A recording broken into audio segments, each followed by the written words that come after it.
Hello.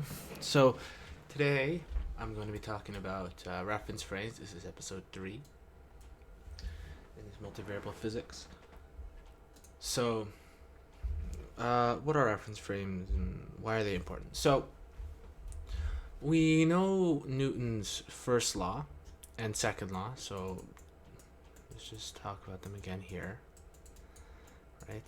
Here's the second law, and then here's in the first law, or the law of inertia, things moving at a constant velocity, or things move at a constant velocity unless acted upon by a force, right? That's the first law. So, it turns out that these laws, both two laws, are pretty related. So if we take, so we have this concept of reference frames and observers. So that has to do with when we make a measurement or when we're observing the forces acting on an object, right? That is relative to some observer, right? So, for example, if I'm standing here doing yoga, okay, and there is a train moving in with a constant velocity, right? Moving at a constant velocity v. Okay. To me, or let's suppose you're inside of that train, right? Here's the cart.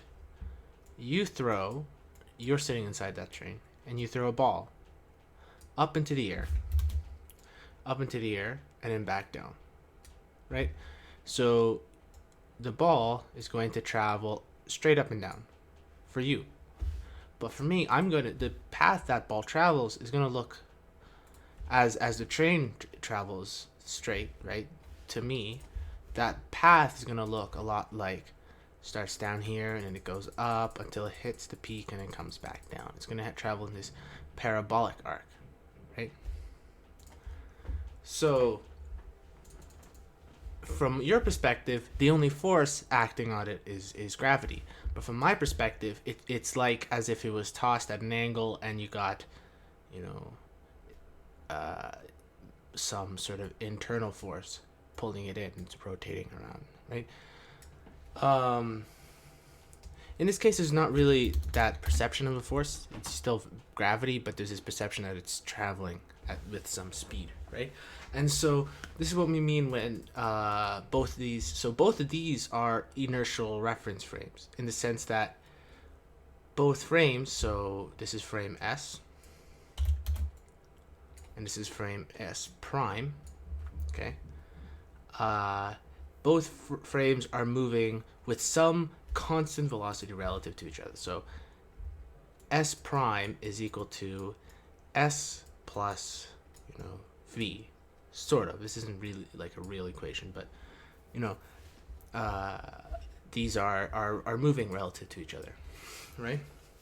There's no external force acting on this train, ignoring friction and stuff like that, right? We are only traveling with some speed. Now let's change this up, and let's say we have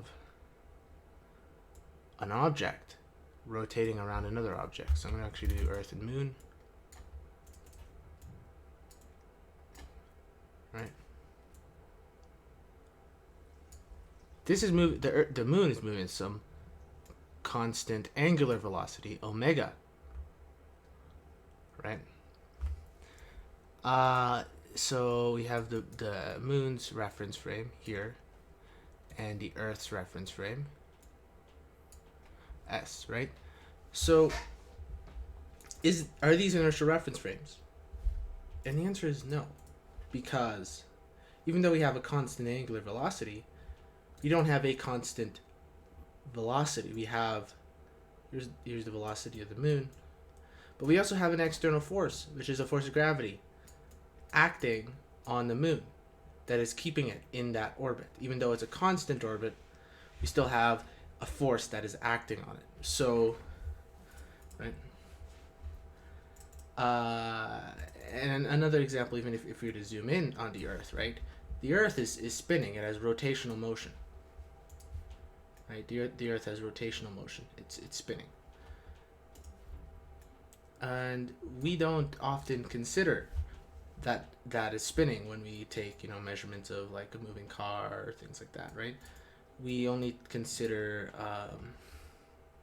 movements relative to how fast, like, yeah, if we consider the speed at which the Earth is moving when the car is moving, you know, yeah, then it's not moving, right?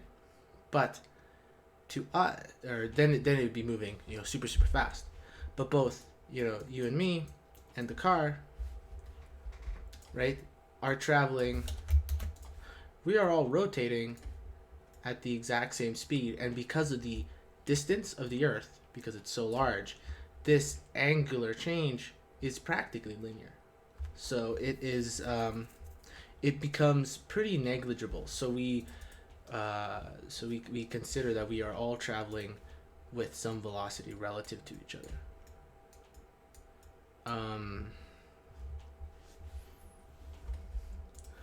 And yeah, and so that's pretty much it for reference frames.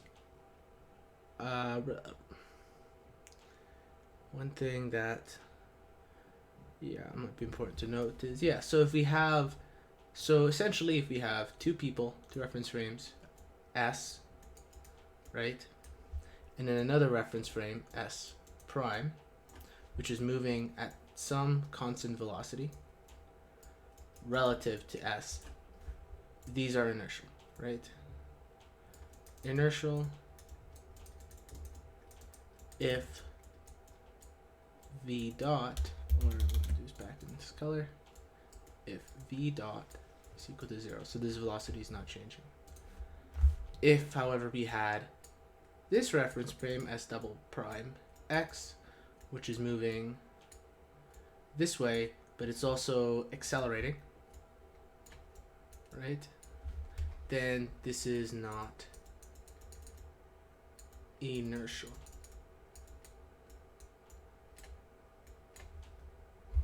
So I think that's all I wanted to touch on for that.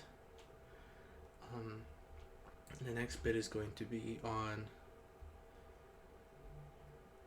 sort of the rest of Newton's laws. So just talking about the force and momentum. And then we're going to look into change of variables and stuff like that. Actually, I think the next episode I'm going to do change of variables.